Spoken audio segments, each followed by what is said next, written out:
So welcome back to the Big Fat Indian Wedding Series, week number God knows what.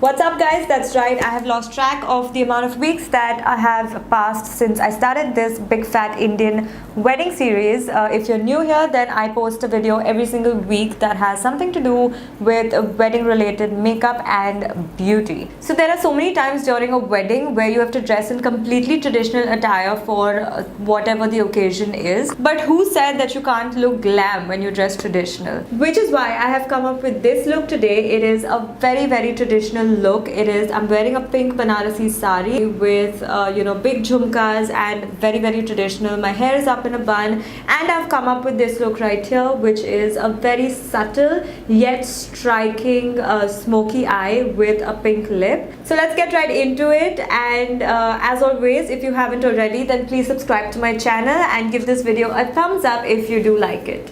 Let's start. So I'm taking a concealer and applying it all over my eyelids to create an even skin tone and to create a base for the eyeshadow that we're going to apply. Next, I'm taking the Makeup Forever HD setting powder and applying it all over that base that we've just applied to make sure it's well set for the powder eyeshadow that we're applying next. Taking Burnt Orange from the Modern Renaissance palette, I'm going to be applying that into my crease.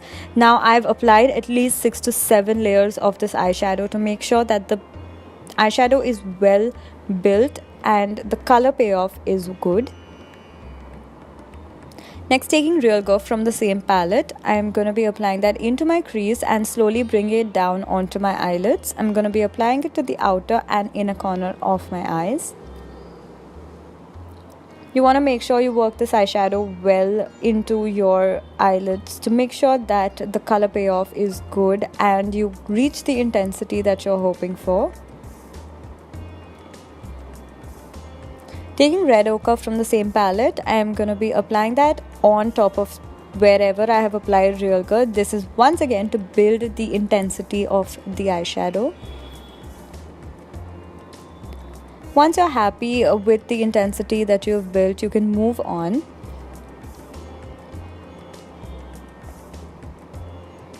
And what I'm going to do next is apply Elements from this Moon Dust palette by Urban Decay. As you can see, it's a shimmery pink and orange eyeshadow.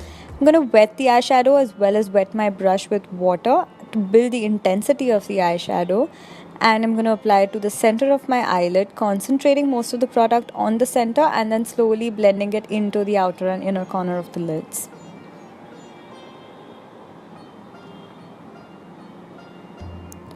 Once you're done with the shadow application, using that same brush you used before, just blend out all the harsh edges. Using my eyeliner by L'Oreal, it is in the shade Chick Brown, and I'm going to be using that to create a winged liner.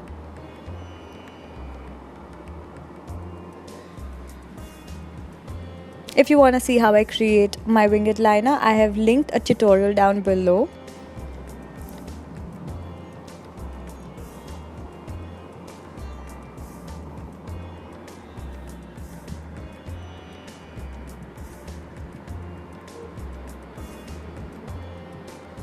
I'm using this photo ready eye art from Revlon. I'm going to be using the glitter liner side of it, and I'm going to be applying that just to about 3/4 of my eye. Next, moving on to the skin, using the mattifying primer by Makeup Forever, I'm just going to apply that on my T-zone. Using the NYX Total Control Drop Foundation, I'm going to be applying that with a brush all over my face, and I'm going to be blending the foundation out with the brush as well.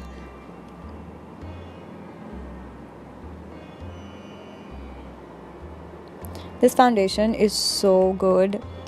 It's a very good buildable foundation, so you can build the coverage as much as you like. And once I'm done, I'm just going to blend it out with the beauty blender wherever needed.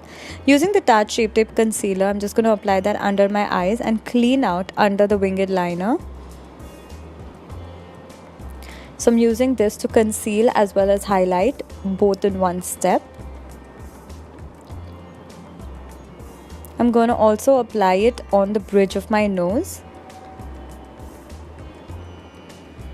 on my forehead, Cupid's bow, and then start to blend it out with my YBP Makeup Perfector.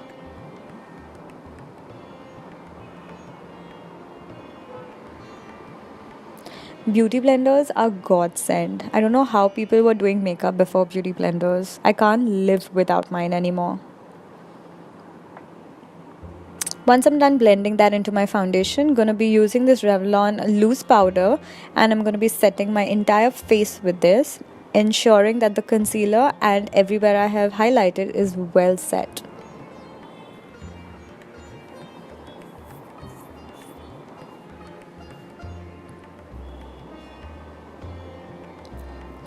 Using this NYX Hydra Touch Powder Foundation in a shade that's darker than my skin tone, I'm going to use that to bronze my face up and kind of contour it. I'm going to be using it under my cheekbones, and then using the deep and medium contour from the Lorac Pro palette, I'm going to be contouring my nose. This is the Morphe E47 brush. It is a godsend brush when it comes to nose contouring. It makes life so much easier. And then I'm going to be blending out those lines with the same brush I applied my foundation with. Using the MAC Fix Plus, I'm going to spray it all over my face to start setting my base before I complete my eyes. Using a brown eye pencil, this is Corrupt by Urban Decay. I'm just going to apply that into my lower waterline. I'm going to make sure it's well intense into my lower waterline. And then I'm taking that same eyeshadow and I'm going to smoke it out under my waterline and onto my lash line. Taking Prime Vera from the same Modern Renaissance palette, I'm going to apply that as an inner corner highlight. Taking a round brush for this, the same brush I used to smoke out my lower waterline. Next, I'm using Seychelles and Zanzibar from the Huda Beauty 3D highlighter palette as a gold highlight and as a pink blush. And that's Zanzibar as my pink blush, just basically mashing all that bronzing and highlighting into one. Using Seychelles, I'm just going to be using that as a highlight under my brow. After popping on the M72 lashes from MAC, I moved on to my lipstick and I dolled myself up before doing that. So I used the Dose of Colors lipstick in Pinky Promise. It is a liquid matte lipstick, after which we are done. I hope you guys enjoyed this tutorial and I will see you in my next video.